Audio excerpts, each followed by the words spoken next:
Hello నేను మిసేశ్వరరావు. హైదరాబాద్లో మంగళవారం కురిసినటువంటి కొద్దిపాటి వర్షానికే నగరం మునిగిపోయింది. దాదాపు కొన్ని ప్రాంతాలు అయితే చెరువుల్ని తలపించేశాయి. దీనికి కారణం ఏంటి అనే దాని మీద ప్రభుత్వం ఎప్పటికప్పుడు అధ్యయనం చేస్తుంది. ఇప్పుడు కాదు, కేసీఆర్ గారు ముఖ్యమంత్రిగా ఉన్నప్పటి నుంచి అధ్యయనం చేస్తూనే ఉంది. కానీ దానికి పరిష్కారం మాత్రం లభించట్లేదు. దానికి కారణం ఏంటంటే హైదరాబాద్ డిజైన్ చేసినప్పుడు దాని అండర్గ్రౌండ్ డ్రైనేజ్ కానీ డ్రైనేజ్ వ్యవస్థని గంటకి 2 సెంటీమీటర్ల వర్షపాతాన్ని తట్టుకునే కెపాసిటీ ఉన్నటువంటి డ్రైనేజ్ వ్యవస్థ మాత్రమే ఉంది. కానీ ఇప్పుడు వాతావరణ పరిస్థితుల్లో మార్పులు వచ్చాయి. ఆ కారణంగా క్యుములోనింబస్ మేఘాలు లేదంటే రకరకాలుగా వాతావరణంలో మార్పు రావడంతో క్లౌడ్ బరస్ట్ అని చెప్పి కేసీఆర్ గారు అప్పుడు ముఖ్యమంత్రిగా ఉన్నప్పుడు అన్నారు. ఆ కారణం చేతన్నా కానీ ఒకే చోట ఎక్కువ వర్షపాతం నమోదవుతుంది. మంగళవారం కురిసినటువంటి వర్షపాతం చూస్తే కనుక అది ఋతుపవనాల కారణంగా వచ్చినటువంటి వర్షపాతమే. దాన్ని కూడా హైదరాబాద్ నగరం తట్టుకోలేకపోయింది. గచ్చిబౌలి దగ్గర నుంచి చూస్తే వెస్టర్న్ పార్ట్ మొత్తం ఆ రోడ్లన్నీ నీటితో నిండిపోయాయి, వాహనాలు కొట్టుకొని పోయాయి. ఇలాంటి పరిస్థితి రావడానికి కారణం ఏంటంటే ప్లానింగ్ లేకుండా ఇచ్చలవిడిగా నిర్మాణాలకి అనుమతి ఇవ్వటం. ఆ కారణం చేతనే ఇప్పుడు హైదరాబాద్ కొద్దిపాటి వర్షానికి కూడా మునిగిపోతుంది. డ్రైనేజ్ కెపాసిటీ గంటకి వర్షపాతం 2 సెంటీమీటర్లు కురిస్తేనే అవి పనికొస్తాయి. కానీ కొద్దిపాటి వర్షం అని చెప్పి మనం అనుకుంటున్నాం. కానీ నిన్న కురిసినటువంటి వర్షపాతం 4 సెంటీమీటర్లు ఉంటుందని చెప్పి ఎక్స్పెక్ట్ చేస్తూ ఉన్నారు, అంచనా వేస్తూ ఉన్నారు. ఆ కారణం చేతనే రోడ్లన్నీ మునిగిపోయాయి. కేవలం అదొక కారణం చేతన అంటే కాదు. చెరువులు అనేక వందల చెరువులు హైదరాబాద్లో ఉండేవి గతంలో. ఆ చెరువులు ఒకదానికి లింక్ అయి ఉండేవి. ఒక చెరువు మునిగిపోయిన తర్వాత ఇంకొక చెరువులోకి నీళ్ళు వచ్చేవి, అది ఇంకొక చెరువులోకి వెళ్ళాయి. అలా చైన్ లింకింగ్ చెరువులు ఉండేవి. ఆ కారణం చేత వర్షపాతం ఎంత నమోదైనప్పటికీ గతంలో హైదరాబాద్ మునిగిపోయేది కాదు. కానీ ఇప్పుడు కొద్దిపాటి వర్షానికి మునిగిపోతుంది. ఇక నాలాలు మొత్తం ఆక్యుపై చేయటం, నాలాలు మొత్తాన్ని ఆక్యుపై చేశారు. నాలాల సైజు తగ్గిపోయింది. దీంతో వర్షపు నీరు ప్రవాహం అనేది తగ్గిపోతుంది. ఇక వ్యర్థాలు ఆ కాలువల్లో వేస్తారు, డ్రైనేజ్ కాలువల్లో డ్రైనేజ్ వ్యవస్థల్ని మొత్తాన్ని హోల్డ్ చేసేలా చేస్తారు. దాన్ని ఎప్పటికప్పుడు క్లీన్ చేయాలి, అది చేయట్లేదు. అంటే నిర్వహణ లోపం ఉంది, సాంకేతిక లోపం ఉంది, సామర్థ్య లోపం ఉంది, మానవ తప్పిదం ఉంది.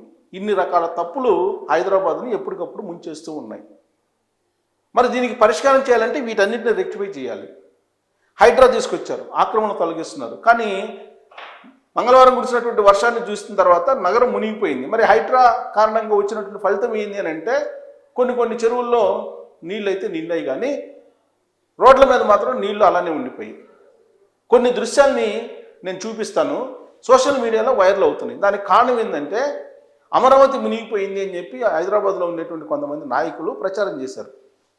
వాళ్ళు ప్రచారం చేశారు కాబట్టి అమరావతి నిర్మాణాన్ని కోరుకునేటువంటి వాళ్ళు, అమరావతి అభివృద్ధిని కోరుకునేటువంటి వాళ్ళు ఇప్పుడు హైదరాబాద్ పరిస్థితి ఏందని క్వశ్చన్ చేస్తూ డైరెక్ట్గా హిట్ చేస్తూ ఉన్నారు.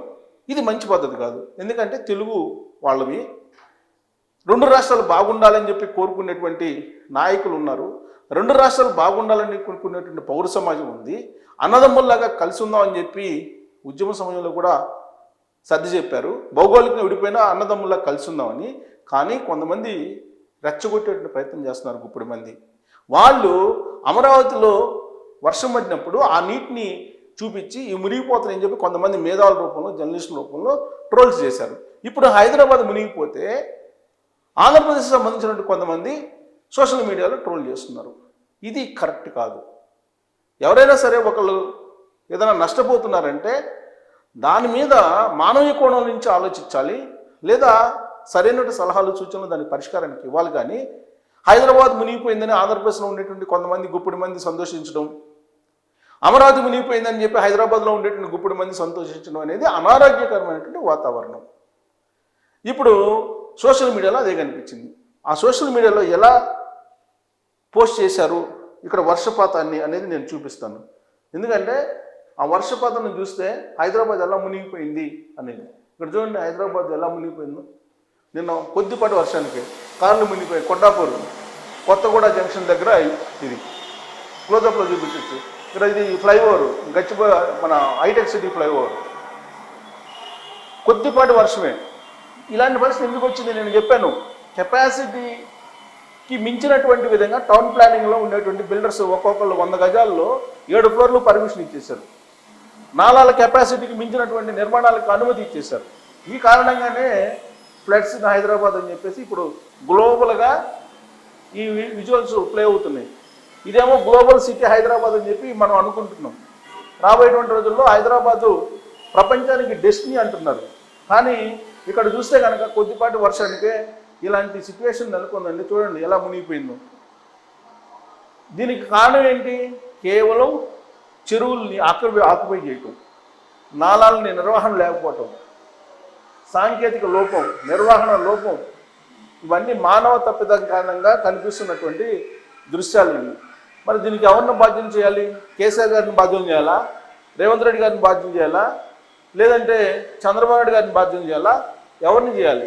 చంద్రబాబు నాయుడు గారు హైటెక్ సిటీ నిర్మించారు, సైబరాబాద్కి పునాదులు వేశారు, సైబరాబాద్ నిర్మించారు. ఆ తర్వాత దాని నిర్వహణ చూసుకోవాల్సిన బాధ్యత ఎవరిది? తర్వాత వచ్చినటువంటి పాలకులది కదా.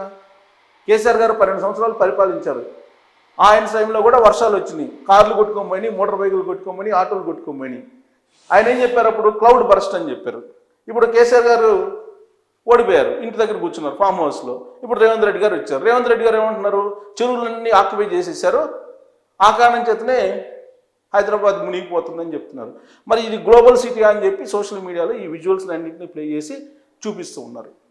సో ఇకనైనా సరే హైదరాబాదు వర్షం వస్తే మునిగిపోకుండా చేయగలిగితే అప్పుడు ప్రభుత్వాల్ని, పాలకుల్ని ప్రశంసిస్తారు, శభాష్ అంటారు. కానీ ఒకరికొకరు ఆరోపించుకుంటూ ఆంధ్రప్రదేశ్ బాగలేకపోతే తెలంగాణలో ఉండేటువంటి గుప్పిడి మంది సంతోషపడుతూ, తెలంగాణ బాగాలేకపోతే ఆంధ్రప్రదేశ్లో ఉండే గుప్పిడి మంది సంతోషపడుతూ ఉంటే ఇది అనారోగ్యకరమైనటువంటి పోటీ.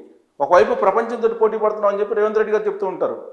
హైదరాబాద్ని ప్రపంచంతో పోటీ పడేలాగా మాకు రాష్ట్రాలతో పోటీ కాదనుకుంటారు. మరి ఈ విజువల్ చూసిన తర్వాత ఏమనిపిస్తుంది?